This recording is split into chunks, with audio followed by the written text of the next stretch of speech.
I'm Eddie with bartendertees.com and liquorexam.com. I am going to show you how to make a mind eraser. First, take a bucket glass, fill it with ice. Takes 2 ounces of vodka. Mind eraser became popular back in the 80s. No one knows exactly why they named it a mind eraser or who invented it. Maybe because sometimes it's drinking as a shot. If you drink it real fast, it can freeze your brain.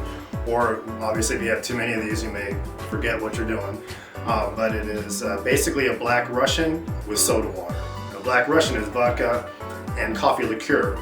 You can use Kahlúa, but in this case I'm using coffee liqueur. So 2 ounces of vodka, 2 ounces of coffee liqueur. So you want to try to make it a layered drink.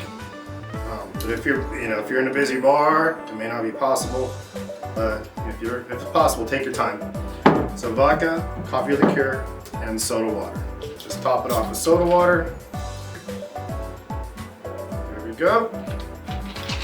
Grab a couple straws. And there it is. It's a mind eraser. Again, I'm Eddie with liquorexam.com and bartendertees.com. If you're interested in apparel like this, we carry a full line of bartender related gear. Also artwork and cups and mugs. Again, I'll see you on the next one. Bye.